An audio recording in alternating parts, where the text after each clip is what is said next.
ಈ ಕಾರ್ಯಕ್ರಮದ ಪ್ರಾಯೋಜಕರು ಜೈನ್ ಇರಿಗೇಷನ್ ಸಿಸ್ಟಮ್ಸ್ ಲಿಮಿಟೆಡ್, ಜಾಗತಿಕ ತುಂತುರು ಮತ್ತು ಹನಿ ನೀರಾವರಿ ಉಪಕರಣಗಳ ಉತ್ಪಾದಕರು, ಬೇಸಾಯ ತಂತ್ರಜ್ಞಾನ ನಿರೂಪಕರು ಹಾಗೂ ರೋಗರಹಿತ ಟಿಶ್ಯೂ ಕಲ್ಚರ್ ಗಿಡಗಳು. ಕ್ಯಾಡ್ಬರೀಸ್, ಕೋಕೋ ಬೆಳೆಸಿ ಅಧಿಕ ಆದಾಯ ಗಳಿಸಿ. ವೀಕ್ಷಕರೇ ನಮಸ್ಕಾರ. ಇವತ್ತಿನ ಕೃಷಿ ಋಷಿ ಅಂಗಳದಲ್ಲಿ ಕಾರ್ಯಕ್ರಮಕ್ಕೆ ತಮಗೆ ಸ್ವಾಗತ. ವೀಕ್ಷಕರೇ, ಕಳೆದ ಸಂಚಿಕೆಯಲ್ಲಿ ನಾವು ಡಾಕ್ಟರ್ ದುಷ್ಯಂತ್ ಕುಮಾರ್ ಸರ್ ಅವ್ರನ್ನ ಮಾತಾಡಿಸ್ತಾ ಇದ್ವಿ. ಅವರು ಹೊಸದಾಗಿ ಬಿಡುಗಡೆ ಆಗಿರುವಂಥ ತಳಿಗಳ ಬಗ್ಗೆ ಸಾಕಷ್ಟು ಮಾಹಿತಿಯನ್ನು ನೀಡ್ತಾ ಇದ್ರು. ಅದೇ ರೀತಿ ನಮಗೆ ಈಗ ಸಹ್ಯಾದ್ರಿ ಕೆಂಪು ಮುಕ್ತಿ ಎಂಬುವ ಕೆಂಪು ತಳಿಯ ಬಗ್ಗೆ ಸಾಕಷ್ಟು ಮಾಹಿತಿಯನ್ನು ನೀಡ್ತಾ ಇದ್ರು. ಈಗ ಯೂನಿವರ್ಸಿಟಿಯಿಂದ ಈಗ ಆ ತಳಿ ಬಿಡುಗಡೆ ಆಯಿತು. ಮತ್ತು ಆ ಬಿಡುಗಡೆ ಆದಮೇಲೆ ಈಗ ಯಾವುದೇ ಒಬ್ಬ ರೈತ ತಾಕುಗಳಿಗೆ ಹೋದಾಗ ಅಲ್ಲಿ ಅದರದ ಗುಣಲಕ್ಷಣ ಯಾವ ರೀತಿ ಇದೆ, ಏನಾದರೂ ಇವರು ಏನು ಹೇಳಿದ್ದಾರೆ ಅದಕ್ಕಿಂತ ವಿಪರೀತವಾಗಿದೆಯಾ ಅಥವಾ ಅವ್ರು ಹೇಳ್ದಾಗೆ ಬಂದಿದೆಯಾ ಅನ್ನುವ ಎಲ್ಲ ಮಾಹಿತಿಗಳನ್ನು ಇವತ್ತಿನ ಕಂತಿನಲ್ಲಿ ಸಹ್ಯಾದ್ರಿ ಕೆಂಪು ಮುಕ್ತಿ ಬೆಳೆಯನ್ನು ಬೆಳೆದಿರುವಂಥ ರೈತರಾಗಿರುವಂಥ ಶ್ರೀ ಸುಂದರ್ ರಾಜ್ ಅವ್ರನ್ನ ಮಾತಾಡಿಸಿ ಈ ಎಲ್ಲ ಮಾಹಿತಿಗಳನ್ನು ಅವರಿಂದ ಕೇಳಿ ತಿಳಿದುಕೊಂಡು ಬರೋಣ. ಬನ್ನಿ ಸರ್. ನಮಸ್ಕಾರ ಸರ್. ನಮಸ್ತೆ ಸರ್. ನಮ್ಮ ಫಾರಂ ಟಿವಿಯ ಕೃಷಿ ಋಷಿ ಅಂಗಳದಲ್ಲಿ ಕಾರ್ಯಕ್ರಮಕ್ಕೆ ತಮಗೆ ಸ್ವಾಗತ ಸರ್. ಸಂತೋಷ ಸರ್. ನಾವು ಕೃಷಿ ವಿಜ್ಞಾನ ಕೇಂದ್ರ ಶಿವಮೊಗ್ಗಕ್ಕೆ ಹೋಗಿದ್ವಿ. ಸರಿ. ಅಲ್ಲಿರುವ ವಿಜ್ಞಾನಿಗಳು ನಿಮ್ಮ ಸಂಪರ್ಕ ಕೊಟ್ಟರು. ಸರಿ. ಅವ್ರು ಹೇಳ್ತಾ ಇದ್ರು, ನಾವು ಇತ್ತೀಚೆಗೆ ಇಲ್ಲಿ ಶಿವಮೊಗ್ಗ ಭಾಗದಲ್ಲಿ ಭದ್ರಾವತಿ ಭಾಗದಲ್ಲಿ ನಾವು ವೆರೈಟಲ್ ಟ್ರಯಲ್ ಎಲ್ಲ ತಗೊಂಡಿದೀವಿ. ಅದರದ್ದು ಫೀಲ್ಡ್ ಡೇ ಕೂಡ ನಾವು ಮಾಡ್ತಾ ಇದೀವಿ. ನಮ್ಗೆ ಒಬ್ಬರು ರೈತರಿದ್ದಾರೆ, ತುಂಬಾ ಅದ್ಭುತವಾಗಿ ಬೆಳೆ ಮಾಡಿದ್ದಾರೆ. ಅವರು ಮೊದಲು ಏನೋ ಸ್ವಲ್ಪ ತೊಂದರೆ ಇತ್ತು, ನಮ್ಮಲ್ಲಿ ಬಂದು ಈ ರೀತಿ ಒಂದು ಸಂಪರ್ಕ ಮಾಡಿದಾಗ ನಾವು ಅವರಿಗೆ ಸಲಹೆ ಮೇರೆಗೆ ಈ ರೀತಿ ಒಂದು ಮಾಡ್ತಾ ಇದೀವಿ ಅಂತ ಹೇಳ್ತಾ ಇದ್ರು. ಹಾಗಾಗಿ ಇವತ್ತಿನ ಕಂತಿನಲ್ಲಿ ನಿಮ್ಮನ್ನ ಸಂದರ್ಶನ ಮಾಡಿ ನಿಮ್ಗೆ ಏನ್ ತೊಂದರೆ ಆಯ್ತು, ನಿಮ್ಮ ಕೃಷಿ ಹಿನ್ನೆಲೆ ಏನು, ಭತ್ತವನ್ನ ನೀವು ಯಾವ ರೀತಿ ಬೆಳಿತಾ ಇದ್ದೀರಾ ಅನ್ನೋ ಕುರಿತು ಒಂದು ಕಿರು ಮಾಹಿತಿಯನ್ನ ಕೊಡೋಣ ಸರ್ ನಮ್ಮ ರೈತರಿಗೆ. ಖಂಡಿತವಾಗ್ಲು ಸರ್. ಮೊದಲನೇದಾಗಿ ಕೇಳೋದಾದ್ರೆ ನಿಮ್ಮ ಕೃಷಿ ಹಿನ್ನೆಲೆಯನ್ನ ಹೇಳ್ತೀರಾ ಸರ್? ನೀವು ಯಾವಾಗಿಂದ ಕೃಷಿ ಮಾಡ್ತಾ ಇದ್ದೀರಾ, ಹೇಗೆ? ಹೌದು, ಈಗ ನಾನು ಒಂದು ಕಮ್ಮಿ ಅಂದ್ರೆ ಒಂದು 25 ವರ್ಷದಿಂದ ಕೃಷಿಯಲ್ಲೇ ಇದ್ದೀನಿ. ಕೃಷಿ ಜಮೀನಲ್ಲೇ ಮಾಡ್ತಾ ಇದ್ದೀನಿ ನಾನು. ಭತ್ತ ಮಾಡ್ತೀವಿ, ಕಬ್ಬು ಬೆಳೀತಿದ್ದೆ, ಬಾಳೆ, ರಾಗಿ, ಅಡಿಕೆ, ತೆಂಗು ಇವೆಲ್ಲ ಮಾಡ್ತಾ ಇದ್ವಿ. ಈಗ ಸ್ವಲ್ಪ ದಿವಸದ ಹಿಂದೆ MPM ಎಲ್ಲ ಸ್ವಲ್ಪ ಲಾಸ್ ಆಗಿ ಮುಚ್ಚಿದ್ರಿಂದ ಕಬ್ಬು ಬೆಳೆಯೋದನ್ನ ಬಿಟ್ಟಿದ್ವಿ. ಕಬ್ಬು ಬೆಳೆಯೋದು ಬಿಟ್ಟಿದ್ವಿ. ಅಡಿಕೆ ಇದೆ, ತೆಂಗಿದೆ. ರಾಗಿನೂ ಲೇಬರ್ ಪ್ರಾಬ್ಲಮ್ ಅಂತ ರಾಗಿನೂ ಮಾಡಕ್ ಆಗ್ತಾ ಇಲ್ಲ. ಹಂಗಾಗಿ ಭತ್ತನೇ ಬೆಳೀತಿದ್ವಿ. ಹವಾಮಾನದ ಇಲಾಖೆಯಿಂದ ಸ್ವಲ್ಪ ರೋಗ, ಇಳುವರಿ ಕಡಿಮೆ ಇವೆಲ್ಲ ಬರ್ತಾ ಇತ್ತು. ಹಂಗಾಗಿ ನಾವು ಅವಾಗ ರೈತ ಸಂಪರ್ಕ ಕೇಂದ್ರನ ಸಂಪರ್ಕಿಸ್ತಿದ್ವಿ. ಅಲ್ಲಿ ಅಧಿಕಾರಿಗಳು, ಸಿಬ್ಬಂದಿಗಳೆಲ್ಲ ನಮಗೆ ಸ್ಪಂದಿಸ್ತಿದ್ರು. ಪಾಪ ಒಳ್ಳೊಳ್ಳೆ ಸೀಡ್ಸ್ ಕೊಡೋರು, ಒಂದು ಅವಾಗ ನೋಡ್ತಿದ್ರು, ಇಂಥ ಔಷಧಿ ಹೊಡೀರಂತ ಸಲಹೆ ಕೊಡ್ತಿದ್ರು, ಮಾಡ್ತಿದ್ವಿ. ಹೀಗೆ ಇದ್ದಾಗ ಒಂದ್ಸರಿ ನಮ್ಮ ಪರಿಚಯ ಆಗಿದ್ದು KVK ಪರಿಚಯ ಆಗಿ ನಮ್ಮನ್ನ ಬಂದು ಭೇಟಿ ಮಾಡಿದ್ರು. ಈ ಸರಿ ನಾವು ಒಂಥರ ಸೀಡ್ಸ್ ಕೊಡ್ತೀವಿ ಸರ್, ನೀವು ಬೆಳೆದ್ ನೋಡ್ರಿ, ನೀವು ಚೆನ್ನಾಗಿ ಬೆಳಿತೀರ ಅಂತ ನಮಗೆ ಗೊತ್ತಾಗಿದೆ ಅಂದ್ರು. ಆಯ್ತು ಸರ್, ಮಾಡ್ಕೊಡಿ, ನಾನು ಒಬ್ಬನೇ ಮಾಡೋದು ಬೇಡ, 4-5 ಜನ ರೈತರಿಗೆ ಎಲ್ಲರಿಗೂ ಕೊಡೋಣ, ಅವ್ರು ಮಾಡ್ಲಿ, ಬೆಳಿಲಿ ಅಂತ ಹೇಳಿದಾಗ ಅವರು ನಮಗೆ ಗನ್ಸಾಲೆ ಮತ್ತೆ ಕೆಂಪು ಮುಕ್ತಿ ಅಂತ 2 ತಳಿ ಭತ್ತನ ಕೊಟ್ಟಿದ್ದಾರೆ. ನಮ್ಗೆ 2 ತಳಿ ಭತ್ತನ ನಾನು ನಾಟಿ ಮಾಡಿದ್ದೀನಿ. ಸರ್, ಇದಕ್ಕೆ ಭತ್ತಕ್ಕೆ ಈಗ ನಿಮ್ಗೆ 25 ವರ್ಷಗಳಿಂದ ನೀವು ಕೃಷಿ ಮಾಡ್ತಾ ಇದ್ದೀರಲ್ಲ? ಹೌದು. ಒಟ್ಟು ಈಗ ಎಷ್ಟು ಎಕರೆ ಇದೆ ಸರ್ ನಿಮ್ದು? ನಮ್ದು ಒಂದು 5 ಎಕರೆ ಇದೆ. 5 ಎಕರೆ 35 ಗುಂಟೆ ಇದೆ. ಓಕೆ. ಯಾವ್ಯಾವ ಬೆಳೆಗಳನ್ನ ಮಾಡ್ತಾ ಇದ್ದೀರಾ ಸದ್ಯಕ್ಕೆ? ಸದ್ಯಕ್ಕೆ ಅಡಿಕೆ, ಭತ್ತ, ತೆಂಗು. Okay sir. ನಿಮ್ಮ 25 ಕೃಷಿ ಈ ಒಂದು ಅನುಭವದಲ್ಲಿ ಮೊದಲು ಇಲ್ಲಿ ಯಾವ್ಯಾವ ಬೆಳೆಗಳಿದ್ದು ಸರ್? ಅಥವಾ ಅಡಿಕೆ ಮತ್ತು ತೆಂಗು ಮೊದ್ಲಿಂದಾನು ಇತ್ತ ಅಥವಾ ಈ ಭತ್ತ? ಇಲ್ಲ ಸರ್, ಮೊದ್ಲಿಂದ ಬೆಳೆ ಇದ್ದಿದ್ದು ಕಬ್ಬು, ಭತ್ತ ಎರಡೇ ಇದ್ದಿದ್ದು ಬಂದಿದ್ದು. ಅನಂತರ ತೆಂಗು ಇತ್ತು. ತೆಂಗು, ಕಬ್ಬು, ಭತ್ತನೇ ಇದ್ದಿದ್ದು. ಅನಂತರ ಅಡಿಕೆ ಬಂದಿದ್ದು. ಓಕೆ. ಮಧ್ಯದಲ್ಲಿ ಬಂದಿದ್ದು ಅಡಿಕೆ. ನಮ್ಗೇನೋ ಅಡಿಕೆ ಮೊದ್ಲಿಂದಲೂ ನಮ್ಗೆ ಗೊತ್ತಿರ್ಲಿಲ್ಲ, ನಾವು ಮಾಡಿರ್ಲಿಲ್ಲ ಬಿಡ್ರಿ. ನಾವು ಆಗಿನ ಕಾಲದಿಂದ ಬೆಳೆದಿದ್ದೆ ಅಂದ್ರೆ ರಾಗಿ, ಕಬ್ಬು, ತೆಂಗು, ಭತ್ತ ಅಷ್ಟೇ. ಅದನ್ನ ಬಿಟ್ರೆ ಅಡಿಕೆ ಎಲ್ಲ ಈಗ ಮಧ್ಯದಲ್ಲಿ ಬಂದಿದ್ದು. ಅದನ್ನೆಲ್ಲ ನಾವ್ ಹಿಂದೆ ಹಾಕಿರ್ಲಿಲ್ಲ, ಬೆಳೆದಿರ್ಲಿಲ್ಲ ಬಿಡ್ರಿ. ಸರ್, ಈಗ ಈ ಬೆಳೆಗಳನ್ನ ಬಿಟ್ಟು ಈ ರೀತಿ ಒಂದು ಭತ್ತದ ಬೆಳೆಗಳಿಗೆ ನೀವು ಬಂದಿರಲ್ಲ? ಹೌದು. ನಿಮ್ಗೆ ಏನೇನ್ ತೊಂದರೆಗಳು ಆಗ್ತಾ ಬಂದವು ಸರ್? ಇದು ನೀರಿನ ಒಂದು ಸರಿ ಮಳೆ ಇಲ್ದಿದ್ರೆ ನೀರೇ ಇರಲಿಲ್ಲ, ನಮ್ಗೆ ನೀರು ಸಿಗ್ತಿರ್ಲಿಲ್ಲ. ಮಳೆ ಜಾಸ್ತಿ ಆದಾಗ ನೀರು ಜಾಸ್ತಿ ಆಗ್ತಿತ್ತು, ಬೆಳೆ ಹಾಳಾಗ್ತಿತ್ತು. ಆಮೇಲೆ ರೋಗಗಳು ಜಾಸ್ತಿ ಬರ್ತಾ ಇದ್ವು. ಆಮೇಲೆ ನಮ್ಮಲ್ಲಿ ಜಮೀನುಗಳಿಗೆ ಎಲ್ಲ ಲೇಬರ್ ಪ್ರಾಬ್ಲಮ್, ಈ ಗೊಬ್ಬರದ್ದು ಅಂದ್ರೆ ದಣಿನ ಗೊಬ್ಬರಗಳದ್ದು ಪ್ರಾಬ್ಲಮ್ ಜಾಸ್ತಿ ಆಯ್ತು. ಅವೆಲ್ಲ ಸಾಕಿದೀನಿ, ಹಸು ಸಾಕಿದೀನಿ, ಒಂದು 5 ಹಸು ಸಾಕಿದೀನಿ. ಅವೆಲ್ಲ ಕೊಂಡ್ಕೊಳಕ್ ಆಗ್ತಿದ್ದಿಲ್ಲ. ಹಂಗಾಗಿ ಏನ್ ಮಾಡಿದ್ವಿ, ನಾವು ಗದ್ದೆಗಳಿಗೆ ಹೊರವು ಹಾಕೋದು ಕಡಿಮೆ ಮಾಡಿದ್ವಿ. ದಣಿನ ಗೊಬ್ಬರ ಹಾಕೋದು, ಸೊಪ್ಪು ಇದೆಲ್ಲ ಬಾಳ ಆಗ್ತಿದ್ವಿ. ಅವಾಗ ಎಲ್ಲ ಕಡೆ ಕಾಡಿಂದೆಲ್ಲ ಕಡ್ಕೊಂಡ್ ಬರ್ತಿದ್ವಿ. ಈಗ ಹುಡ್ಕೊಂಡು ಹೋದ್ರೆ ನಮ್ಗೆ ಸೊಪ್ಪು ಸಿಗ್ತಾ ಇಲ್ಲ. ಎಲ್ಲ ಈಗ ಎಲ್ಲಿ ಹೋಗಿ ನೋಡಿದ್ರು ಬರೀ ಪ್ಲಾಸ್ಟಿಕ್ ಬಾಟ್ಲಿಗಳೇ ಸಿಗ್ತಾ ಇದಾವೆ. ಹಂಗಾಗಿ ನಮ್ಮವು ಭೂಮಿ ಫಲವತ್ತತೆ ಯಾರೆಲ್ಲ ಸಾಕ್ತಾ ಇದಾರೆ ಸರ್? ಹಸುನೇ ಸಾಕ್ತಾ ಇಲ್ಲ. ಇಲ್ಲ, ನಾವು ಹಸು ಸಾಕ್ತಾ ಇದೀವಿ. ನಮ್ಗೆ ಲಕ್ಷ್ಮಿ ಮಾಡಿದ್ದಾರೆ. ಹಸುಗಳನ್ನ ಬಿಟ್ಟು ನಾವ್ ಇರೋದೇ ಇಲ್ಲ ಬಿಡ್ರಿ. ಅದು ನಮ್ಮ ಫ್ಯಾಮಿಲಿ ಮೆಂಬರ್ ಇದ್ದಂಗೆ ನಮ್ಗೆ ಹೊಂದ್ಕೊಬಿಟ್ಟಿದೀವಿ. ಹಂಗಾಗಿ ಆಗ್ಲಿಗೂ ಈಗಲಿಗೂ ಭೂಮಿನೂ ಫಲವತ್ತತೆ ಕಡಿಮೆ ಮಾಡ್ತಾ ಇದೆ. ಹೌದು. ಹಂಗಾಗಿ ಭತ್ತನ ಸ್ವಲ್ಪ ಲಾಸ್ ಆಗುತ್ತೆ, 1 ವರ್ಷ ಒಂದ್ಸರಿ ಲಾಭ ಆಗುತ್ತೆ. ಈಗ ತಳ್ಕೊಂಡ್ ಬಂದ್ಬಿಟ್ಟು ನಾವು ಅದ್ರಾಗ ಅಷ್ಟೊಂದು ಕೂಲಂಕಷವಾಗಿ ಏನು ಹೋಯ್ತು ಎಂತ ಹೋಯ್ತು ಅಂತ ಪರೀಕ್ಷೆ ಮಾಡಕ್ ಹೋಗಿಲ್ಲ. ಈಗ ಒಂದ್ ಸ್ವಲ್ಪ ಮುಂದುವರೆದು ಇಲಾಖೆಯವರೆಲ್ಲ ಬಂದು ನಮ್ ಸಂಪರ್ಕ ಮಾಡಿ ಕಾಲಕ್ಕೆ ಏನೇನ್ ಆಗ್ತಿದೆ ಹೆಂಗಾಗ್ತಿದೆ ಅಂತ ಹೇಳಿ ಅವ್ರ ಸಲಹೆ ತಗೊಂಡು ಅವರು ಸಲಹೆ ಕೊಟ್ಟು ಈಗ ಒಂದ್ ಸ್ವಲ್ಪ ಲಾಭದಾಯಕವಾಗಿ ಬರ್ತಾ ಇದೆ. ಸರಿ, ಆಳುಗಳ ಸಮಸ್ಯೆ ಸರ್? ಆಳುಗಳ್ದಂತೂ ಮಾತಾಡ್ಸ್ಬೇಡ್ರಿ ನೀವು. ಆಳುಗಳ ಸಮಸ್ಯೆ ಎಲ್ಲಾನು ಜನ ಕೂಲಿ ಕೊಟ್ಟು ಮಾಡ್ತೀನಿ ಅಂದ್ರೆ ರೈತನಿಗೆ ಏನೇನು ಉಳಿಯೋದಿಲ್ಲ. ಮನೆ ಜನ ಕಷ್ಟ ಪಡ್ಬೇಕು, ನಾವೇ ಕೆಲಸ ಮಾಡ್ಬೇಕು. ಹಾಗಾದ್ರೆ ಅವನ ರೈತ ಒಂದ್ ಸ್ವಲ್ಪ ಮುಂದುವರಕ್ ಸಾಧ್ಯ. ಸ್ಪೆಷಲಿ ಸಣ್ಣ ಹಿಡುವಳಿದಾರರಾದ್ರೆ ಪಕ್ಕ ಅವ್ರ ಮನೆಯವ್ರು ಮಾಡಿದ್ರೇನೆ ಉತ್ತಮ. ನೀವು ಯಾವ ಹಿಡುವಳಿಗಾರ ಹೋಗ್ರಿ, ನೀವು ಲೇಬರ್ ಅಂತೂ ಹೇಳ್ಬಾರ್ದು ಆ ಕಷ್ಟನ. ಕೆಲಸ ಮಾಡೋದಿಲ್ಲ 2 ಗಂಟೆ. ಏನ್ ನೋಡ್ರಿ, ಬೆಳಿಗ್ಗೆ ನಮ್ ಕಾಲದಲ್ಲೆಲ್ಲ ಬೆಳಿಗ್ಗೆ 8 ಗಂಟೆಗೆ ಬರೋರು, ಸಂಜೆ 5 ತನಕ ಕೆಲಸ ಮಾಡೋರು. ಈಗ 8ವರೆಗೆ ಬರ್ತಾರೆ, 1:15 ಗಂಟೆಗೆಲ್ಲ ಮನೆಗೆ ಹೋಗ್ತೀನಿ ಅಂತಾರೆ. ಜಾಸ್ತಿ ಪ್ರೆಜರ್ ಮಾಡಿದ್ರೆ ನಾಳೆ ಕೆಲ್ಸಕ್ಕೆ ಬರಲ್ಲ, ರಜಾ ಮುಗೀತು. ನಾವು ಕಟ್ಕೊಬಿಟ್ಟಿದ್ವಿ ಇದನ್ನ, ಬೀಳು ಬಿಡಂಗಿಲ್ಲ, ಬೆಳೆಯಂಗೂ ಇಲ್ಲ. ಪರಿಸ್ಥಿತಿ ಹಂಗಾಗಿದೆ. ಅದು ದೊಡ್ಡ ಮೈನ್ ಪ್ರಾಬ್ಲಮ್ ಲೇಬರ್. ಆ ಟೈಮ್ಗೆ ಜನ ಸಿಗಲ್ಲ, ನಾವು ಟೈಮ್ಗೆ ಅದನ್ನ ಕೆಲಸ ಮಾಡಕ್ಕಾಗಲ್ಲ. ಹಂಗಾಗಿ ಬೆಳೆಗೆ ಹೊಡ್ತಾ ಬೀಳುತ್ತೆ. ಇವತ್ತು ಔಷಧಿ ಸ್ಪ್ರೇ ಮಾಡ್ಬೇಕು, ನಾನು ಲೇಬರ್ ಸಿಗ್ಲಿಲ್ಲ, 2 ದಿವಸ ಮುಂದಕ್ಕೆ ಹೋಗುತ್ತೆ. ಅದು 10% ಇರೋದು 20% ರೋಗ ಜಾಸ್ತಿ ಆಗುತ್ತೆ. ಅದು ದೊಡ್ಡ ಪ್ರಾಬ್ಲಮ್. Okay sir. ಸರ್, ಈಗ ಈ ರೀತಿ ನೀವು ಹೇಳಿದ್ರಿ ಇಲಾಖೆಯಿಂದ ಬೇರೆ ತಳಿಗಳು ಕೊಟ್ಟರು ಅಂತ ಹೇಳಿ, ಮೊದಲು ನೀವು ಸಾಂಪ್ರದಾಯಿಕವಾಗಿ ಭತ್ತದಲ್ಲಿ ಸ್ಪೆಷಲ್ ಯಾವ್ದು ತಳಿ ಬೆಳೀತಾ ಇದ್ರಿ, ಯಾವ್ದು ಹಾಕ್ತಾ ಇದ್ರಿ? ಅಂದ್ರೆ ನಿಮ್ಗೆ ಮೊದ್ಲಿಂದ ಹೇಳ್ಬೇಕು ಅಂದ್ರೆ ಮೊದ್ಲಿನ ತಳಿಗಳು ಈಗ ಇಲ್ವೇ ಇಲ್ಲ. ಕೊಯಮತ್ತೂರು ಸಾಂಬ ಬೆಳಿತಿದ್ವಿ, ಜೈನಸ್ ಅಂತ ಬೆಳಿತಿದ್ವಿ, ಆಮೇಲೆ ಗಂಧಸಾಲೆ ಅಂತ ಬೆಳಿತಿದ್ವಿ, ಮತ್ತೆ ಹಳೆ ಭತ್ತಗಳೆಲ್ಲ ಬಹಳ ಬೆಳಿತಿದ್ವಿ. ಅವೆಲ್ಲ ಟೈಮಿಂಗ್ಸ್ ಜಾಸ್ತಿ ಇರ್ತಿತ್ತು, 5.5 6 ತಿಂಗಳ ತನಕ ಒಂದೊಂದು ಬೆಳೆ ಬರ್ತಾ ಇತ್ತು. ಆಮೇಲೆ ಬರ್ತಾ ಕಮ್ಮಿ ಆಯ್ತು, 4 ತಿಂಗಳು 3 ತಿಂಗಳು 110 ದಿವಸಕ್ಕೆ ಬರಂಗಾಯ್ತು. ಜ್ಯೋತಿ, ಸೈನಟ್ಟು, RNR ಈ ತರ ಎಲ್ಲ ಭತ್ತ ಬರ್ತಿದ್ವು. ಅವೆಲ್ಲ ಒಂದ್ ಸ್ವಲ್ಪ ತುಂಡ. ಈ ಜ್ಯೋತಿ, ಹಳೆ ಜ್ಯೋತಿ ನಮಗೆ ಬರ್ತಾ ಇದ್ದಿದ್ದು ಕುಳ್ಳ ಜ್ಯೋತಿ, ಅದು ಅಂದ್ರೆ ಸಣ್ಣಕ್ಕೆ ಬರ್ತಿತ್ತು. ಇಳುವರಿನೂ ಕಡಿಮೆ ಇರ್ತಿತ್ತು, ಮನೆ ಕಡಿಮೆ ಇರ್ತಿತ್ತು. ಆಮೇಲೆ ಈ ಇಲಾಖೆಯವ್ರು ಬಂದ್ಮೇಲೆ ಕೆಂಪು ಮುಕ್ತಿ ಅನ್ನೋದು ಒಂದು ಭತ್ತನ ನಮಗೆ ಪರಿಚಯ ಮಾಡಿದ್ರು. ಇಲಾಖೆಯವ್ರು ಬಂದು ಅವರೇ ಕೊಟ್ಟಿದ್ ಮೊದಲೇ ನಮ್ಗೆ ಆ ಭತ್ತನೇ ನಾವು ನೋಡಿರ್ಲಿಲ್ಲ. ಅದು ಕೊಟ್ಮೇಲೆ ಅದನ್ನ ಬೆಳೆದ್ವಿ. ಅದು ನಮಗೆ ತುಂಬಾ ಸೂಕ್ತ ಅನಿಸ್ತು. ಯಾಕಂದ್ರೆ ಭತ್ತನೂ ಜಾಸ್ತಿ ಇಳುವರಿ ಕೊಡ್ತಾ ಇದೆ. ಅಂದ್ರೆ ಈ ಜ್ಯೋತಿಗೆ ಹೋಲಿಸಿದ್ರೆ ಅದು ಹೆಂಗೆ ಉತ್ತಮ ಆಯ್ತು ಸರ್? ಅಂದ್ರೆ ಆ ಜ್ಯೋತಿಗೂ ಈ ಜ್ಯೋತಿಗೂ ಡಬಲ್ ವ್ಯತ್ಯಾಸ ಇದೆ. ಅದು 1 ಅಡಿ 1.5 ಅಡಿ ಪೈರು ಬಂದ್ರೆ ಇದು 2.5 ಅಡಿ 3 ಅಡಿ ಎತ್ತರ ಬೆಳೆಯುತ್ತೆ. ಯಾವ್ದು ಇದು? ಕೆಂಪು ಮುಕ್ತಿ ಬೆಳೆಯುತ್ತೆ. ಒಂದು ಎರಡನೇದು ಇದಕ್ಕೆ ರೋಗ ಕಡಿಮೆ, ಅಂದ್ರೆ ಅಂತ ಕಾಯಿಲೆ ಜಾಸ್ತಿ ಬರಲ್ಲ. ಅದಕ್ಕೆ ಕೆಂಪು ಮುಕ್ತಿ ಅದಕ್ಕೆ ಬರ್ತಾ ಇತ್ತು, ಕಾಯಿಲೆ ಬರ್ತಾ ಇತ್ತು. ಇದು ಕಡಿಮೆ ಇದೆ. ಆಮೇಲೆ ಗೊನೆನೂ ಉದ್ದ ಇದೆ. ಇದು ಅದಕ್ಕಿಂತಲೂ ಒಂದು 5 ಕ್ವಿಂಟಾಲ್ 4 ಕ್ವಿಂಟಾಲ್ 3 ಕ್ವಿಂಟಾಲ್ ಭತ್ತ ಇಳುವರಿ ಜಾಸ್ತಿ ಬರ್ತಾ ಇದೆ, ಎಕರೆಗೆ ಜಾಸ್ತಿ ಬರ್ತಾ ಇದೆ. ನಮ್ಗೆ ಅದು ಸೂಕ್ತ ಅನಿಸ್ತು. ಆಮೇಲೆ ನಾವು 2 ಎಕರೆ ಹುಲ್ಲನ್ನ ದನಗಳಿಗೆ ಹಾಕ್ಬೇಕಾಗಿತ್ತು. ಇದು 1 ಎಕರೆ ಹುಲ್ಲು ಅಷ್ಟಾಗುತ್ತೆ ಹೈಟ್ ಬರೋದ್ರಿಂದ. ಇದರಿಂದ ನಿಮ್ಗೆ ಹುಲ್ಲು ಕೂಡ ಸಿಗತ್ತೆ? ಹುಲ್ಲು ಸಿಗುತ್ತೆ.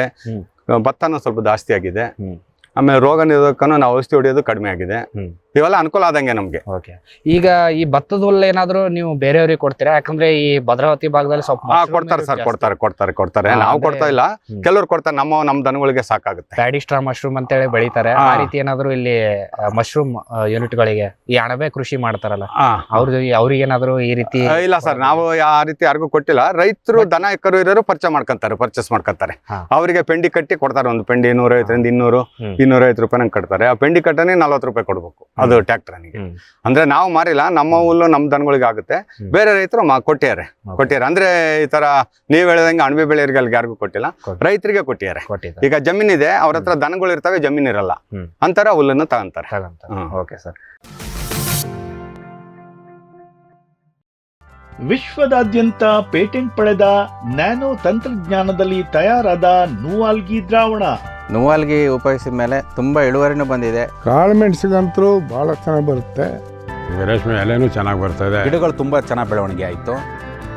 ಯಾವುದೇ ರಾಸಾಯನಿಕ ಅಥವಾ ವಿಶೇಷ ಗೊಬ್ಬರಗಳ ಗೊಡವೆ ಇಲ್ಲದೆ ಎಲ್ಲ ಬೆಳೆಗಳಲ್ಲಿ ಉತ್ತಮ ಗುಣಮಟ್ಟದ ಅಧಿಕ ಫಸಲನ್ನು ಪಡೆಯಿರಿ. ಯಾವಾಗಲೂ ನನ್ನ ಇರೋವರೆಗೂ ನೂವಾಲ್ಗಿ ಅಂತ ಬಿಟ್ಟು ಬಾಳಲ್ಲ ಅಂತ ಒಂದು ಭರವಸೆ ಕೊಡ್ತೀನಿ. ವೆಟ್ ಗಿಡಮೂಲಿಕ ಉತ್ಪನ್ನಗಳು. ಮೇಷ ಟಾನಿಕ್, ಕುರಿ ಮತ್ತು ಆಡುಗಳ ಒತ್ತಡ, ರೋಗ, ಕ್ರಿಮಿ ನಿವಾರಕ, ಹೆಚ್ಚಿನ ಬೆಳವಣಿಗೆ. ಕುಕ್ಕುಟ ಟಾನಿಕ್, ಕಡಿಮೆ ಆಹಾರ, ಉತ್ತಮ ಆರೋಗ್ಯ, ಕೋಳಿಗಳ ಅಧಿಕ ಬೆಳವಣಿಗೆ. ಕೆಚ್ಚಲು ಕೇರ್, ಕೆಚ್ಚಲು ಬಾವು ಬರದಂತೆ ತಡೆಯಲು, ಬಂದರೆ ಬಾವು ನೋವು ಶಮನಕ್ಕೆ. ವೆಟ್ ಉತ್ಪಾದನೆ, ಶ್ರಮಜೀವಿಯಿಂದ ಸರಬರಾಜು. ಜಾಣ ಹೈನುಗಾರನ ಜಾಣ್ಮೆಯ ಆಯ್ಕೆ ವೆಟ್ ಉತ್ಪನ್ನಗಳು. ಸಮೃದ್ಧ ಸಾವಯವ ಗೊಬ್ಬರ, MSGP ಮತ್ತು KCDC ಉತ್ಪಾದನೆ, ಫಾರ್ಮ್ ಟಿವಿಯಿಂದ ಸರಬರಾಜು. ಅತಿ ಕಡಿಮೆ ಬೆಲೆಗೆ ಅತ್ಯುತ್ತಮ ಗೊಬ್ಬರ. ಇಲ್ಲ ಭಾರಲೋಹ, ಕೃಷಿ ವಿಶ್ವವಿದ್ಯಾಲಯದಿಂದ ಪರೀಕ್ಷಿತ. ಸಾವಯವ ಇಂಗಾಲ, NPK, PH, EC ಎಲ್ಲ ನಿಗದಿತ ಮಿತಿಯಲ್ಲಿ. ಅಡಿಕೆ, ತೆಂಗು, ಬಾಳೆ, ಕಾಫಿ, ದಾಳಿಂಬೆ, ದ್ರಾಕ್ಷಿ, ಕಬ್ಬು, ಭತ್ತ, ಜೋಳ, ಹತ್ತಿ ಹೀಗೆ ಎಲ್ಲಾ ಬೆಳೆಗಳಿಗೂ ಪ್ರಶಸ್ತ. ಜೀವಂತ ಮಣ್ಣು, ಸಮೃದ್ಧ ಬೆಳೆ, ಅತ್ಯಧಿಕ ಲಾಭಕ್ಕೆ ಬಳಸಿ ಸಿಟಿ ಕಾಂಪೋಸ್ಟ್. ಜೈನ್ಸ್ ಜಗತ್ತಿನ ಅತಿದೊಡ್ಡ ಅಂಗಾಂಶ ಕೃಷಿ ಪ್ರಯೋಗಾಲಯ ಹಾಗೂ ಟಿಸಿ ಗಿಡಗಳ ಉತ್ಪಾದಕರು. ಸಮೃದ್ಧ ಇಳುವರಿಗೆ ಜೈನ್ ಜೀನೇನ್, ಯಾಲಕ್ಕಿ, ನೇಂದ್ರನ್ ಹಾಗೂ ಕೆಂಪು ಬಾಳೆ ಸಸಿಗಳು, ದಾಳಿಂಬೆ, ಭಗವತಳಿಯ ರೋಗಮುಕ್ತ ಸಸಿಗಳು, ಲಕ್ನೋ 49 ಪೇರಳೆ, ಸ್ಟ್ರಾಬೆರಿ ಇತ್ಯಾದಿ ಗಿಡಗಳು ಯೋಗ್ಯ ಬೆಲೆಯಲ್ಲಿ. ಅಂಗಾಂಶ ಕೃಷಿಯ ಜಾಗತಿಕ ಬ್ರ್ಯಾಂಡ್ ಜೈನ್. ಕೋಕೋ ಈಗ ಕರ್ನಾಟಕದ ವಾಣಿಜ್ಯ ತೋಟದ ಬೆಳೆಗಳಲ್ಲೊಂದು. ಅಧಿಕ ಇಳುವರಿಯ ಹೈಬ್ರಿಡ್ F1 ಗಿಡಗಳು ಕ್ಯಾಡ್ಬರಿ ನರ್ಸರಿಗಳಲ್ಲಿ ಮಾತ್ರ ಲಭ್ಯ. ಗಿಡ ಬೇಕಾದವರು ಕ್ಯಾಡ್ಬರಿ ಅಧಿಕಾರಿಗಳನ್ನು ಸಂಪರ್ಕಿಸಿ.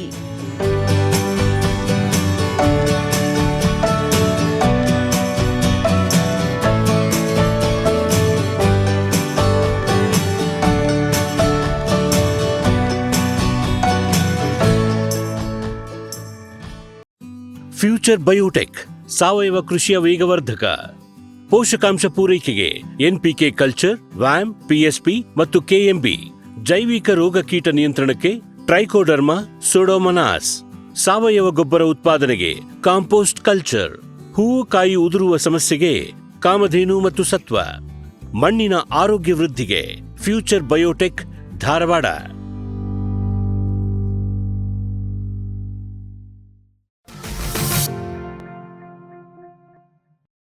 ಸರ್ ಈಗ ಇದಕ್ಕೆ ಭೂಮಿ ಸಿದ್ಧತೆ ಏನಾದ್ರು ಡಿಫರೆಂಟ್ ಆಗಿ ಏನಿಲ್ಲ. ಮಣ್ಣು ಯಾವ ರೀತಿ ಇದೆ ಇದು? ಇಲ್ಲಿ ಮಣ್ಣು 3 ತರ ಇದೆ. ಒಂದು ಮರಳು ಮಿಶ್ರಿತ ಇದೆ, ಎರೆ ಮಣ್ಣಿದೆ, ಕೆಂಪು ಮಣ್ಣಿದೆ. ಕೆಂಪು ಮಣ್ಣು. ಭತ್ತ ಇರೋ ಜಾಗ ಸರ್? ಭತ್ತ ಇರೋದಿದೆ ಎರೆ ಮಣ್ಣು, ಅಂದ್ರೆ ಮರಳು ಮಿಶ್ರಿತ ಮಿಕ್ಸ್ ಆಗಿರೋದು. ಓಕೆ. ಈಗ ನೀವು ಜ್ಯೋತಿಯಲ್ಲಿ ಮಾಡ್ತಾ ಇದೀರಲ್ಲ, ಆ ಭೂಮಿ ಸಿದ್ಧತೆಗೂ ಇದಕ್ಕೆ ಏನಾದ್ರು ವ್ಯತ್ಯಾಸ ಆಗಿದೆ? ಇಲ್ಲ ಹಂಗೇನಿಲ್ಲ. ಯಾವ ತಳಿನಾರ ಹಾಕ್ರಿ ನೀವು, ಈ ಮರಳು ಭೂಮಿ ಅಂತಾರಲ್ಲ ಅದ್ರಾಗ ಇಳುವರಿ ಕಡಿಮೆ.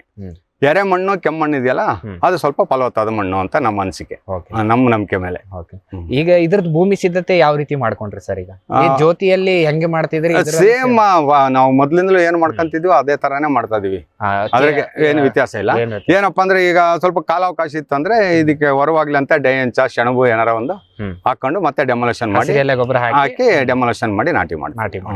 ಎಕರೆಗೆ ಎಷ್ಟು ಕೆಜಿ ಬೀಜ ಬೇಕು ಸರ್? ಈಗ ನೀವು ಸಹ್ಯಾದ್ರಿ ಕೆಂಪ್ ಹಾಕಿದಿರಲ್ಲ, ಇದು ಎಷ್ಟು ಕೆಜಿ ಎಕರೆ? ಅಂದ್ರೆ ಭತ್ತ ಎಷ್ಟು ಕೆಜಿ ಬೇಕು ಅಂತ ಅದೇ ನಾಟಿ ಸಾಲ್ ನಾಟಿ ಮಾಡೋದಾದ್ರೆ 12 ರಿಂದ 13 ಕೆಜಿ ಸಾಕು. ನಾವು ಕೈ ನಾಟಿ ಹಾಗೆ ಮಾಡೋದ್ರಿಂದ 25 ರಿಂದ 30 ಕೆಜಿ ಬೇಕು. ಜ್ಯೋತಿಯಲ್ಲಿ ಸರ್? ಜ್ಯೋತಿ ಸೇಮ್, ಅದು ಸೇಮೆ. ನಾಟಿದು ಏನಿದೆ ಅದ್ರಾಗೇನು ವ್ಯತ್ಯಾಸ ಇಲ್ಲ, ಅಷ್ಟೇ. Okay sir. ಒಟ್ಲು ಪಾತಿ ಮಾಡಿ ಅದೇ ಭತ್ತ ಫಸ್ಟ್ ಗೆ ನೆನೆ ಹಾಕ್ತಿವಿ 24 ಗಂಟೆ, ಆಮೇಲೆ ಅದನ್ನ ಮೂಟೆ ಕಟ್ತೀವಿ 24 ಗಂಟೆ, ಆಮೇಲೆ ತಂದು ಮಡಿ ರೆಡಿ ಮಾಡಿ ಮಡಿಗೆ ಚೆಲ್ಲಿ 20 ರಿಂದ 25 ದಿವಸ ಒಳಗಡೆ ನಾಟಿ ಮಾಡ್ತೀವಿ. ಅಲ್ಲಿಗೆ 4 ಇಂಚು 3 ಇಂಚು ಪೈರು ಬಂದಿರುತ್ತದು, ಹೈಟ್ ಬಂದಿರುತ್ತೆ. Okay sir. ನಾಟಿ ಮಾಡಿದ್ಮೇಲೆ ಆಮೇಲೆ ಮೊದ್ಲೇ ಹಸಿರೆಲ್ಲ ಇದ್ರೆ ಹಸಿರೆಲ್ಲ ಗೊಬ್ಬರ ಹೋಗಿರುತ್ತೆ, ಅದಾದ್ಮೇಲೆ ಕೊಟ್ಟಿಗೆ ಗೊಬ್ಬರ ಹಾಕಿ? ಇಲ್ಲ, ಕೊಟ್ಟಿಗೆ ಗೊಬ್ಬರ ನಾವು ಅದಕ್ಕಿಂತ ಮೊದ್ಲೇ ಹಾಕೋದಾದ್ರೆ ಹಾಕ್ತಿವಿ, ಅಂದ್ರೆ ಮಣ್ಣಲ್ಲಿ ಮಿಕ್ಸ್ ಆಗತ್ತಾರ, ಕಂಪೋಸ್ಟ್ ಮಾಡತ್ತಾರ. ನಾಟಿ ಆದ್ಮೇಲೆ ಕೊಟ್ಟಿಗೆ ಗೊಬ್ಬರ ಆಗ್ಲಿ ಹಸಿರೆಲ್ಲ ಗೊಬ್ಬರ ಆಗ್ಲಿ ಯಾವ್ದು ಹಾಕೋದಿಲ್ಲ, ಕೆಮಿಕಲ್ಸ್ ಹಾಕ್ತಿವಿ ಅಷ್ಟೇ. ಫಸ್ಟ್ ಗೆ ನಾಟಿಗೆ ಪೊಟ್ಯಾಶು, ಯೂರಿಯಾ ಅಂತ ಒಂದು 25 ಕೆಜಿ ಸ್ಟಾರ್ಟಿಂಗ್ ಕೆಸರಿಗೆ ನಾಟಿಗೆ ಕೊಟ್ಬಿಡ್ತೀವಿ ಅದನ್ನ. ಆಮೇಲೆ 20 ದಿವಸ ಬಿಟ್ಟ ಮೇಲೆ ಒಂದ್ಸರಿ ಕಳೆ ತೆಗಿಸ್ತೀವಿ, ಪ್ಯಾಕ್ಟಂಪಾಸು. ಆಮೇಲೆ ಅದ್ರ ಜೊತೆಲಿ ಅಮೋನಿಯಂ ಸಲ್ಫೇಟ್ ಇದ್ರೆ ಈಗ ಅದು ಸಿಗ್ತಾ ಇಲ್ಲ ನಮ್ಗೆ. ಸರ್ ಇದು ಹೆಂಗೆ ಈ 3 ಗೊಬ್ಬರ ಹಾಕಿ ಬಿಡ್ತೀರಾ ಮತ್ತೆ ಅಥವಾ ಮುಂದೆ ಇನ್ನು? ಇಲ್ಲ, 3 ಟೈಮ್ ಗೊಬ್ಬರ ಕೊಡ್ತೀವಿ. ನಾಟಿಗೆ ಒಂದ್ಸರಿ ಕೊಟ್ಟಿರ್ತೀವಿ. ಫಸ್ಟ್ 20 ದಿವಸ ಆದ್ಮೇಲೆ ಕಳೆ ತೆಗೆದು ಒಂದ್ಸರಿ ಗೊಬ್ಬರ ಕೊಡ್ತೀವಿ. ಅದಾದ್ಮೇಲೆ ಮತ್ತೆ 20 ದಿವಸ ಆದ್ಮೇಲೆ 2ನೇ ಕಳೆ ಅಂತ ತೆಗಿತೀವಿ. 2ನೇ ಕಳೆ ಆದ್ಮೇಲೆ ಮೇಲ್ ಗೊಬ್ಬರ ಅಂತೇಳಿ ಅವಾಗ ಏನು ಫಸ್ಟ್ನೇ ಕಳೆ ತೆಗೆದು 3 ಮೂಟೆ ಕೊಟ್ಟಿದೀವಿ ಅಂದ್ರೆ ಲಾಸ್ಟ್ ಟೈಮ್ಗೆ 1.5 ಮೂಟೆ ಕೊಡ್ತೀವಿ ಅದ್ರಾಗ ಅರ್ಧ. ಅಷ್ಟಲಿಗೆ ಅಲ್ಲಿ ಕೆಲಸ ಮುಗೀತು ಅದ್ರದ್ದು. ಮಧ್ಯದಲ್ಲಿ ಏನಾರ ರೋಗ ನಿರೋಧನೆ ಬಂತಂದ್ರೆ ಒಂದ್ಸರಿ ಸ್ಪ್ರೇ ಮಾಡ್ತೀವಿ ಔಷಧಿ. ಭತ್ತ ಕೆಂಪಾಗುತ್ತೆ, 3 ಟೈಮ್ ಗೊಬ್ಬರ 3 ಟೈಮ್ ಗೊಬ್ಬರ ಕೊಡ್ತೀವಿ. ಅಲ್ಲಿ 3 ಮೂಟೆ ಕೊಡೋದು, ಲಾಸ್ಟ್ ಟೈಮಲ್ಲಿ 1.5 ಮೂಟೆ ಕೊಡ್ತೀವಿ. ಹೌದು. Okay sir. ಸರ್ ಈಗ ಇದರಲ್ಲಿ ರೋಗ ಕೀಟ ಸಮಸ್ಯೆ ಯಾವ ರೀತಿ? ಒಂದು ಗರಿ ಎಲ್ಲ ಸುಟ್ಟಂಗ್ ಆಗಿರುತ್ತೆ. ಎರಡನೇದು ಭತ್ತದ ಗೊಂಚಲು ಒಡೆ ಬರ್ತಿದ್ದಂಗೆ ಹಂಗೆ ಮುರ್ಕೊಂಡು ಬಗ್ಗು ಬಿಡುತ್ತೆ, ಮುರ್ಕೊಂಡು ಬಿದ್ದು ಬಿಡುತ್ತೆ. ಅದ್ರಾಗೆ ಹುಳ ಇರುತ್ತೆ, ಹಸಿರು ಹುಳ. ಈ ಗರಿ ಕೆಂಪಾಗೋದ್ರಲ್ಲಿ ಏನಿಲ್ಲ, ಅದು ಬೆಳವಣಿಗೆ ಆಗಲ್ಲ, ಹೆಂಗಿರುತ್ತೆ ಹಂಗೆ ದಿವಸ ಕುಗ್ಗುತ್ತಾ ಹೋಗುತ್ತೆ. ನಾವೇನ್ ಮಾಡ್ತೀವಿ ಅದನ್ನ ಬಡ್ಡೆ ಸಮೇತ ಮಣ್ಣು ಸಮೇತನ ಅದನ್ನ ತೆಗೆದು ಕೃಷಿ ಇಲಾಖೆಗೆ ತಗೊಂಡೋದ್ರೆ ಅಲ್ಲಿ ಸಾಹೇಬರು ಅದನ್ನ ಟೆಸ್ಟ್ ಮಾಡಿ ಇದಕ್ಕೆ ಇಂಥದ್ದೇ ಔಷಧಿನ ಇಷ್ಟು ಒಂದು ಕ್ಯಾನ್ಗೆ ಇಷ್ಟು ml ಹಾಕ್ಬೇಕು ಅಂತ ಹೇಳಿ ತೋರಿಸಿ ಅದನ್ನ ಕೊಟ್ರೆ ಅದೇ ತರ ಸ್ಪ್ರೇ ಮಾಡ್ತೀವಿ, ರೋಗ ಕಂಟ್ರೋಲ್ ಆಗುತ್ತೆ. ಓಕೆ. ಈಗ ರೋಗದ ಏನೋ ಬಂದ್ರೆ ನಿಮ್ಗೆ ಕಣ್ಣಿಗೆ ಕಾಣ್ತಂದ್ರೆ ನೀವು ಇಲಾಖೆ ಅಥವಾ KVK ಹೋಗಿ ಅಲ್ಲಿ ಕೊಟ್ರೆ ಅವ್ರು ಸಲಹೆ ಕೊಡ್ತಾರೆ, ಮಾಡ್ಬೇಕು ಕೊಡ್ತಾರೆ. Okay sir. ಮತ್ತೆ ತೀರಾ ಹೆಚ್ಚು ಅಂದ್ರೆ ಅವ್ರು ಬೇಕಾದ್ರೆ ಬಂದು ಗದ್ದೆಯಲ್ಲಿ ಜಮೀನಲ್ಲಿ ವಿಸಿಟ್ ಮಾಡಿ ಅದಕ್ಕೆ ತಕ್ಕಂತೆ ಬರ್ಕೊಡ್ತಾರೆ. ಒಟ್ಟು ನಾವು ಸಂಪರ್ಕ ಮಾಡ್ಬೇಕು ಅವ್ರನ್ನ. ಹೌದು. ಭೂಮಿದೀಪ ಸಾರಜನಕ ರಂಜಕ ಒದಗಿಸುವ ಸೂಕ್ಷ್ಮಾಣುಜೀವಿ ಮಿಶ್ರಿತ ಸಮೃದ್ಧ ಸಾವಯವ ಎರೆಗೊಬ್ಬರ. ಕಾಳು ಮೆಣಸಿಗೆ ಟ್ರೈಕೋಡರ್ಮಾ ಸಂವರ್ಧಿತ ವಿಶೇಷ ಎರೆಗೊಬ್ಬರ. ಕುದುರೆ, ಹೇಸರಗತ್ತೆ, ಲದ್ದಿಯ ಅಧಿಕ ಪೌಷ್ಟಿಕಾಂಶದ ಅಶ್ವಸಾರ ಎರೆಗೊಬ್ಬರ. NPK, ಲಘು ಮತ್ತು ಸೂಕ್ಷ್ಮ ಪೋಷಕಾಂಶಗಳು, ಸಸ್ಯ ಪ್ರಚೋದಕಗಳು ಹಾಗೂ ಹಾರ್ಮೋನುಗಳ ಆಗರ ಭೂಮಿದೀಪ ಎರೆಗೊಬ್ಬರ. ಜೈನ್ ಇರಿಗೇಷನ್ ಸಿಸ್ಟಮ್ಸ್ ಲಿಮಿಟೆಡ್ ಭಾರತದ ಹನಿ ನೀರಾವರಿ ತಂತ್ರಜ್ಞಾನದ ಪ್ರಥಮ ಪ್ರವರ್ತಕ. ಜಗತ್ತಿನ ಅತಿ ದೊಡ್ಡ ಸ್ಪ್ರಿಂಕ್ಲರ್ಸ್ ಉತ್ಪಾದಕ ಕಂಪನಿ. ಸಂರಕ್ಷಿತ ಕೃಷಿಯಲ್ಲಿ ಹಸಿರು ಮನೆಗಾಗಿ ಮಿಸ್ಟರ್, ಫಾಗರ್, ಫ್ಯಾನ್ ಮತ್ತು ಪ್ಯಾಡ್ ಹಾಗೂ ನೆರಳು ಮನೆ. ಸ್ವಯಂಚಾಲಿತ ನೀರಾವರಿ ವ್ಯವಸ್ಥೆ ಮತ್ತು ರಸಾವರಿ ತಂತ್ರಜ್ಞಾನ. ಕೃಷಿಯಲ್ಲಿ ನೀರಿನ ಸಮರ್ಪಕ ಬಳಕೆ ಹಾಗೂ ಉಳಿತಾಯಕ್ಕೆ ಮತ್ತೊಂದು ಹೆಸರು Jain. Next gen life areca boiler dryer. ಅಡಿಕೆ ಬೇಯಿಸಲು ನೀರು, ಕಟ್ಟಿಗೆ, ಅಡಿಕೆ ಹಾಲಿನ ಅವಶ್ಯಕತೆ ಇಲ್ಲ. ಬೆಂದು 60% ಒಣಗಲು ಕೇವಲ 3-4 ಗಂಟೆ, ನಂತರ 2-3 ಬಿಸಿಲು. ಬಣ್ಣ, ಗುಣಮಟ್ಟದಲ್ಲಿ ಬದಲಾವಣೆ ಇಲ್ಲ. 3% ಹೆಚ್ಚಿನ ತೂಕ. ಗಂಟೆಗೆ ಸರಾಸರಿ 3 ಯೂನಿಟ್ ವಿದ್ಯುತ್. 100, 200, 500 ಮತ್ತು 1000 ಕಿಲೋಗ್ರಾಂ ಮಾದರಿಗಳು. ಇದೇ ತಂತ್ರಜ್ಞಾನದ ಯೂನಿವರ್ಸಲ್ ಡ್ರೈಯರ್ ಕೂಡ ಲಭ್ಯ. ಪೇಟೆಂಟ್ ಪಡೆದ ತಂತ್ರಜ್ಞಾನ next gen life. Green Plast ISI ಪ್ರಮಾಣೀಕೃತ ಪರಿಶುದ್ಧ HDPE ಜಿಯೋ ಮೆಂಬ್ರೇನ್ ಪಾಂಡ್ ಲೈನರ್ಗಳು. ಕೃಷಿ ಹೊಂಡ, ಕೆರೆ, ಕಾಲುವೆ, ಮೀನುಕೊಳ, ಸ್ಪಿರುಲಿನಾ ಹೊಂಡಗಳಿಗೆ ಬೇಕಾದ ಆಕಾರ ಮತ್ತು ವಿಸ್ತೀರ್ಣಗಳಲ್ಲಿ ಸರ್ಕಾರದ ಸಬ್ಸಿಡಿ ಯೋಜನೆಯಡಿ ಲಭ್ಯ. 100% ಪುನರ್ಬಳಕೆ, UV ಮತ್ತು ಒಡಕು ನಿರೋಧಕ, ಪಕ್ಕಾ ಜೋಡಣೆ, 5 ವರ್ಷಗಳ ಲಿಖಿತ ವಾರಂಟಿ. ಗ್ರೀನ್ ಪ್ಲಾಸ್ಟ್. ವೆಟ್ ಗಿಡಮೂಲಿಕಾ ಉತ್ಪನ್ನಗಳು. ಬೋವಿಟೋನ್ ವೆಟ್ 33 ಗಿಡಮೂಲಿಕೆಗಳ ಜಾನುವಾರು ಆರೋಗ್ಯವರ್ಧಕ ಟಾನಿಕ್. ದೂದ್ ಪ್ಲಸ್ ಅಧಿಕ ಹಾಲು, ಡಿಗ್ರಿ ಮತ್ತು ಫ್ಯಾಟ್. ರಾಸು ಸುಲಭವಾಗಿ ಹಾಲಿಳಿಸುತ್ತದೆ. ಫಾಸ್ಟ್ ಪ್ಲಸ್ ಗರಿಷ್ಠ ರಂಜಕ, ಕ್ಯಾಲ್ಸಿಯಂ, ಜೀವಸತ್ವಗಳು, ಖನಿಜಗಳು, ಪ್ರೋಬಯೋಟಿಕ್ಸ್ ಇತ್ಯಾದಿ. ಹಸು, ಎತ್ತು, ಎಮ್ಮೆ, ಕೋಣ, ಹಂದಿ, ಕುರಿ, ಆಡು, ಕೋಳಿಗಳಿಗೆ ವೆಟ್ ಪೆಟ್ ಫಾರ್ಮುಲೇಷನ್ಸ್ ಉತ್ಪಾದನೆ. ಶ್ರಮಜೀವಿಯಿಂದ ಸರಬರಾಜು. ಜಾಣ ಹೈನುಗಾರನ ಜಾಣ್ಮೆಯ ಆಯ್ಕೆ ವೆಟ್ ಪೆಟ್ ಉತ್ಪನ್ನಗಳು. ನಾಟಿ ಮಾಡೋ ಸಮಯ ಇದು ಯಾವಾಗ ಮಾಡಿದ್ದು, ಯಾವ ಸೀಸನ್ ಅಲ್ಲಿ? ನಾವು ನಾಟಿದನ್ನ ಜನವರಿಲಿ ಮಾಡ್ತೀವಿ. ಓಕೆ. ಜನವರಿ 15ರಿಂದ 25 ಒಳಗಡೆ ನಾಟಿ ಮಾಡ್ತೀವಿ. ಜನವರಿಯಲ್ಲಿ. ಜೂನ್ ಅಲ್ಲಿ ಇಲ್ಲ ಜೂನಿಗೆ ಮಾಡಲ್ಲ. ಏನಿದ್ರೆ ಎಂಡ್ ಫೆಬ್ರವರಿ 10 ಒಳಗಡೆ ನಾಟಿ ಮುಗ್ದೋಗುತ್ತೆ ಕೆಲಸ. ಅಂದ್ರೆ ಇದು ಒಂದು ಅಂದ್ರೆ ಫಸ್ಟ್ನೇ ಬೆಳೆ ಇದು ನಾನು ಹೇಳ್ತಾ ಇರೋದು. ಈಗ ನೆಕ್ಸ್ಟ್ ಈಗ ಕುಯ್ತಿದ್ವಲ್ಲ ಈ ಬೆಳೆ ಬಂದು ಜೂನ್ ನಲ್ಲಿ ಒಟ್ಲು ಬಿಟ್ಟು ಜುಲೈ 20 ಒಳಗಡೆ ನಾಟಿ ಮುಗಿಸ್ತೀವಿ. ಓಕೆ. ಇದು ಎರಡನೇ ಬೆಳೆ. ಇದು ಎರಡನೇ ಬೆಳೆ. ಓಕೆ. ನಮ್ಗೆ ಫಸ್ಟ್ ಎರಡನೇದು ಯಾಕೆ ಬರುತ್ತೆ ಅಂದ್ರೆ ಡಿಸೆಂಬರ್ ಅಲ್ಲಿ ನೀರು ನಿಲ್ಲಿಸ್ತಾರೆ ನಮ್ಗೆ. ಜನವರಿ 10ಕ್ಕೆ ನೀರ್ ಬಿಡ್ತಾರೆ, ಚಾನಲ್ ಇಂದ ನೀರ್ ಕೊಡ್ತಾರೆ. ಅಲ್ಲಿಂದ ಫಸ್ಟ್ ಬೆಳೆ ಅಂತ ಸ್ಟಾರ್ಟ್ ಮಾಡ್ತೀವಿ ನಾವು. ಓಕೆ. ನಿಮ್ ಪ್ರಕಾರ ಅದು ಫಸ್ಟ್ ಬೆಳೆ ಅಂತ. Okay sir. ಸರಿ ಈಗ ನಾಟಿ ಮಾಡಿದ್ರಿ, ಇದು ಎಷ್ಟು ದಿವಸಕ್ಕೆ ಕಟಾವಿಗೆ ಬರುತ್ತೆ ಸರ್? 100ರಿಂದ 120 ದಿವಸ. 100ರಿಂದ ಅಂದ್ರೆ ತೇವಾಂಶದ ಮೇಲೆ, ಮಳೆ ಇದ್ರ ಮೇಲೆ, ಗದ್ದೆ ಸ್ವಲ್ಪ ಅವಾಗ ಡ್ರೈ ಆಗ್ತಾ ಇದ್ರೆ 100ರಿಂದ 105 ದಿವಸ, 110 ದಿವಸಕ್ಕೆ ಬರುತ್ತೆ. ಭೂಮಿಲಿ ನೀರಿನ ಅಂಶ ಕಡಿಮೆ ಆಗ್ದಲೆ ಮಳೆ ಬರ್ತಾ ಇದ್ದು ಸ್ವಲ್ಪ ತೇವಾಂಶ ಜಾಸ್ತಿ ಅಂದ್ರೆ ಒಂದು 10 ದಿವಸ ಜಾಸ್ತಿ ತಗೊಳುತ್ತೆ. ಓಕೆ. ಅಂದ್ರೆ ಈ ಜ್ಯೋತಿ ಭತ್ತ ಇತ್ತಲ್ಲ ಸರ್ ಹಳೇದು, ಸೇಮ್ ಟೈಮಿಂಗ್? ಇಲ್ಲ ಒಂದು 10ರಿಂದ 15 ದಿವಸ ಡಿಫ್ರೆನ್ಸ್ ಇದೆ. ಇದು ಲೇಟ್ ಆಗಿ ಬರುತ್ತೆ, ಅದು ಫಾಸ್ಟ್ ಆಗಿ ಬರ್ತಿತ್ತು, ಜಲ್ದಿ ಫಾಸ್ಟ್ ಆಗಿ ಬರ್ತಿತ್ತು. ಇದು ಒಂದು 10 ದಿವಸ 15 ದಿವಸ ಲೇಟ್ ಆಗುತ್ತೆ. Okay sir. ಈಗ ಒಟ್ಟಾರೆಯಾಗಿ ಈಗ ಇಷ್ಟು ಬೇರೆ ಬೇರೆ ತಳಿಗಳ ಬೆಳೆ ಬೆಳೆದಿದ್ರಲ್ಲ, ಇದ್ರಲ್ಲಿ ಯಾವ್ದು ಬೆಸ್ಟ್ ಅನ್ಸತ್ತೆ? ಇಳುವರಿ ಎಕರೆಗೆ ನಿಮ್ಗೆ ಒಂದು 25 ಬರುತ್ತಾ? ಬರುತ್ತೆ. ಅಂದ್ರೆ ಅದೇ ನಾ ಹೇಳದ್ನಲ್ಲ, ಈ ರೋಗ ಅವೆಲ್ಲ ಏನು ಇಲ್ದಲ್ಲ ಇದ್ರೆ 20ರಿಂದ 30 ಚೀಲ ಭತ್ತ ಆಗುತ್ತೆ 70 kgದು. ನಮ್ಗೆ ಒಂದು 20-22 ಕ್ವಿಂಟಾಲ್ ಭತ್ತ ಸಿಗುತ್ತೆ. ಮಧ್ಯದಲ್ಲಿ ಏನಾರ ರೋಗ ಅಟ್ಯಾಕ್ ಆಯ್ತು, ಮಳೆ ಜಾಸ್ತಿ ಆಯ್ತು, ಹಿಂಗ್ ಬಂತು ಅಂದ್ರೆ 15 ಕ್ವಿಂಟಾಲ್ ಸಿಗೋದು ಚಾನ್ಸ್ ಬಹಳ ಇರುತ್ತೆ. ನಾವು ನಿರೀಕ್ಷೆ ಮಾಡಂಗೇ ಇಲ್ಲ, ಅದು ಕಟಾವಾಗಿ ಕೊಟ್ಟಾಗ್ಲೇ ಇಷ್ಟು ಬಂತು ಅಂತ ಗ್ಯಾರಂಟಿ ಫಿಕ್ಸ್ ಮಾಡಿ ಹೇಳಕ್ ಬರೋದೇ ಇಲ್ಲ. ಸರ್ ಈಗ ಏನಿದೆ ಸರ್ ಮಾರುಕಟ್ಟೆ ಧಾರಣೆ ಏನಿದೆ? ಮಾರುಕಟ್ಟೆ ಧಾರಣೆ ಈಗ 2100ರಿಂದ 2250 ರೂಪಾಯಿ ಇದೆ ಕ್ವಿಂಟಲ್. ಕ್ವಾಲಿಟಿ ಮೇಲೆ ಕ್ವಾಲಿಟಿ ಮೇಲೆ ಇನ್ನೆಲ್ಲ ಸೇಮ್ ಇರುತ್ತೆ, ಒಂದು 50 ರೂಪಾಯಿ ಹೆಚ್ಚು ಕಮ್ಮಿ ಮಾಡ್ತಾರೆ. ಸರ್ ಈಗ ಈ ತಳಿ ನೀವು ಹಾಕಿದಿರಲ್ಲ, ಇವಾಗ ಇನ್ನೂ ಕಟಾವ್ ಮಾಡ್ಬೇಕಿದು. ಕೆಂಪು ಮುಕ್ತಿ ಹಾಕಿದೀನಿ ಅಂತ ಹೇಳಿದ್ರಿ, ಅದು ಕಟಾವ್ ಮಾಡಿದಾಗ ನಿಮ್ಗೆ ಎಷ್ಟು ಆದಾಯ ಬಂದಿತ್ತು ಸರ್? ಎಷ್ಟು ಖರ್ಚು ಮಾಡಿದಿರಿ ಅದಕ್ಕೆ? ಹೋದ್ ಸರಿ ಇದೇ ಬೆಳೆ ಮಾಡಿದ್ನಲ್ಲ, ಎಕರೆಗೆ ಒಂದು 20ರಿಂದ 22 ಸಾವಿರ ಲಾಭ ಆಗಿದೆ ನನಗೆ. ಅಂದ್ರೆ ಹುಲ್ಲು ಮಾರಿದ್ರೆ ಈಗ ಇದ್ರ ಭತ್ತದ ಹುಲ್ಲು ಇದೆಯಲ್ಲ, ಅದು ನಾವೇ ಉಪಯೋಗಿಸ್ತೀವಿ. ಆದ್ರೆ ಅದನ್ನ ಬೇರೆಯವ್ರು ಕೊಟ್ರೆ ಆ ದುಡ್ಡು ನಮಗೆ ಬರ್ತಿತ್ತೆ, ಅದನ್ನ ನಾನು ಲೆಕ್ಕ ಹಾಕ್ಬೇಕಲ್ವಾ. ಹಂಗಾಗಿ ಒಳ್ಳೆ ಬೆಳೆ ಬಂತು ಅಂದ್ರೆ ಒಂದು 20ರಿಂದ 22 ಸಾವಿರ, 15ರಿಂದ 25 ಸಾವಿರದ ಒಳಗಡೆ ಲಾಭ ಖಂಡಿತ ಸಿಗುತ್ತೆ ಒಂದ್ ಎಕರೆಗೆ. ಕೆಲವರೆಲ್ಲ ಹೇಳ್ತಾರೆ ಏನು ಸಿಗದೇ ಇಲ್ಲ ರೀ, ನಮ್ದೇ ಹೋಯ್ತು ಅಂತ ಹೇಳಿಲ್ಲ. ಭೂಮಿ ಇನ್ನೂ ಫಲವತ್ತಾಗಿದ್ರೆ ಅಪ್ ಟು 30ರಿಂದ 40 ಸಾವಿರ ಬರುತ್ತೆ. ಭೂಮಿ ಫಲವತ್ತಾಗಿತ್ತಂದ್ರೆ ಒಳ್ಳೆ ಭತ್ತ ಬೆಳಿಬಹುದು. ಎಕರೆಗೆ ನಮ್ಗೆ 50 ಚೀಲ ಮೇಲೆ ಬೆಳೆದ್ರೆ ಒಳ್ಳೇದು. ಇಲ್ಲ ಸರ್, ನಮ್ಮ ಏರಿಯಾದಲ್ಲಿ 50 ಚೀಲ ಬೆಳೆಯಕ್ ಸಾಧ್ಯನೇ ಇಲ್ಲ. ಅಂತ ಫಲವತ್ತಾದ ಭೂಮಿ ನಮ್ಮ ಕಡೆ ಇಲ್ವೇ ಇಲ್ಲ. ಅಂದ್ರೆ ನಮ್ಗೆ ನೀರ್ ನೋಡ್ತಾ ಜಾಸ್ತಿ ಕಂಟ್ರೋಲ್ ಇಲ್ಲ, ನೀರು ಅಳತೆ ಇಲ್ಲ, ಯಾವಾಗಲೂ ನೀರು ಹರಿತಾ ಇರುತ್ತೆ. ನಮ್ ಚಾನಲ್ ಡಿಪಾರ್ಟ್ಮೆಂಟ್ ಅಷ್ಟೇ, ಹಿಂದೆಲ್ಲ ಒಂದ್ ಎಕರೆಗೆ ಇಷ್ಟೇ ಅಳತೆ ಟ್ಯೂಬ್ ಅಂತ ಚಾನಲ್ ಫಿಕ್ಸ್ ಮಾಡ್ತಿದ್ರು. ಆ ನೀರಲ್ಲಿ ಎಲ್ಲರೂ ಹಾಯಿಸ್ತಾ ಇದ್ವಿ. ಈಗ ಹಂಗೇನಿಲ್ಲ, ಯಾರು ಒಬ್ರು ಇಂಪ್ಲೆನ್ಸ್ ಮಾಡಿ ಫೋನ್ ಮಾಡಿದ್ರೆ ಒಂದು ದೊಡ್ಡ ಟ್ಯೂಬ್ 2 ಟ್ಯೂಬ್ ಹಾಕ್ಬಿಡ್ತಾರೆ. ನೀರ್ ಸುಮ್ಮನೆ ಹರಿದು ಹೋಗ್ತಾ ಇರುತ್ತೆ, ವೇಸ್ಟ್ ಆಗ್ತಾ ಇರುತ್ತೆ. ಬೇರೆ ದಾರಿ ಇಲ್ಲ. ನಮ್ ಗದ್ದೆ ಮೇಲೆ ಹೋಗ್ಬೇಕು, ಕೆಲವ್ರ ಗದ್ದೆ ಮೇಲೆ ಕೆಲವು ಡ್ರಂಚ್ ಇರ್ತಾವ, ಹೋಗ್ತವೆ. ಅದು ನಮ್ಗೆ ತೊಂದರೆನೇ ಆಯ್ತು. ಈ ಜ್ಯೋತಿ ಭತ್ತ ಇದೆಯಲ್ಲ, ಈ ಕೆಂಪು ಮುಕ್ತಿ ಭತ್ತ, ಇದಕ್ಕೆ ಹೋಲಿಕೆ ಮಾಡಿದ್ರೆ ಎರಡು ಸೇಮ್ ನೀರ್ ನಿಲ್ಸಿನೇ ಬೆಳೆಯೋದ? ಹೌದು ಸರ್, ಎಲ್ಲ ತಳಿ ಅಂದ್ರೆ ನೀರ್ ಯಾವಾಗಲೂ ನಿಲ್ಸಿರಲ್ಲ. ಸ್ಟಾರ್ಟಿಂಗ್ ನಾಟಿ ಮಾಡಿ ಒಂದ್ 8 ದಿವಸ ಆದ್ಮೇಲೆ ನೀರ್ ನಿಲ್ಸಿದ್ರೆ ಒಂದ್ 20-25 ದಿವಸ ತನಕ ಕಳೆ ಅವಾಯ್ಡ್ ಆಗುತ್ತೆ, ಕಳೆ ಹುಟ್ಟಲ್ಲ. ಆಮೇಲೆ ಭತ್ತ ಜಾಸ್ತಿ ತೆಂಡೆ ಹೊಡ್ಕೊಳುತ್ತಲ್ಲ, ನೆಳ್ಳು ಕಟ್ಟುತ್ತೆ, ಕಳೆ ಬರಲ್ಲ. ಆವಾಗ 3 ದಿವಸಕ್ಕೊಂದ್ಸರಿ 4 ದಿವಸಕ್ಕೊಂದ್ಸರಿ ಡ್ರೈ ಮಾಡಿ ನೀರ್ ಕೊಟ್ರೆ ಬೆಳೆ ಚೆನ್ನಾಗಿರುತ್ತೆ. ಕಂಟಿನ್ಯೂ ನೀರ್ ಇತ್ತು ಅಂದ್ರೆ ಅಂತೇನು ಹೇಳ್ಕೊಳ್ಳೋಂತ ಬೆಳೆ ಬರಲ್ಲ. ಅದು ಕುಗ್ಗುತ್ತೆ, ನಿಧಾನ ಆಗುತ್ತೆ, ಸ್ವಲ್ಪ ಸ್ಲೋ ಆಗುತ್ತೆ, ತೆಂಡೆ ಹೊಡ್ಕೊಳ್ಳಲ್ಲ, ಬೆಳೆವಣಿಗೆ ಕಮ್ಮಿ ಆಗುತ್ತೆ. ಡ್ರೈ ಮಾಡಿ ನೀರು ಕೊಟ್ರೆ ಫಲವತ್ತಾಗಿ ಬಹಳ ಚೆನ್ನಾಗಿ ಹಸ್ರಾಗಿ ಬೆಳೆಯುತ್ತೆ. ಆಮೇಲೆ ಇದೊಂದು ಸರ್, ಈಗ ತೆಂಡೆ ಹೊಡಿಯೋದು ಮತ್ತೆ ನೀವು ಸಾಲ್ ನಾಟಿ ಮಾಡ್ತೀರಿ ಅಂತ ಹೇಳಿ. ಹೌದು. ಈಗ ಇದಕ್ ತೆಂಡೆ ಹೊಡಿಯೋದು, ತೆನೆ ಬರೆಯೋದು ಜಾಸ್ತಿನಾ? ಈಗ ಹೊಸ ತಳಿ ನೀವೇನ್ ಬೆಳೆದಿದ್ರ ಸಹ್ಯಾದ್ರಿ ಮತ್ತೆ ಕೆಂಪು ಮುಕ್ತದ? ಬರುತ್ತೆ, ತೆಂಡೆ ಹೊಡಿಯುತ್ತೆ, ಒಳ್ಳೆ ತೆಂಡೆ ಬರುತ್ತೆ. ಗೊನೆನೂ ಜಾಸ್ತಿ ಬರುತ್ತೆ, ಗೊನೆನೂ ಉದ್ದ ಬರುತ್ತೆ, ತೆಂಡೆನೂ ಹೊಡಿಯುತ್ತೆ. ಹಂಗಾಗಿ ಇಳುವರಿನೂ ಅದ್ರಲ್ಲೂ ನಾವು ಕೈ ನಾಟಿ ಮಾಡೋದಕ್ಕಿಂತಲೂ ಸಾಲ್ ನಾಟಿ ಮಾಡ್ತೀವಲ್ಲ, ಅದ್ರಾಗ ಇನ್ನೂ ತೆಂಡೆ ಹೊಡಿಯುತ್ತೆ.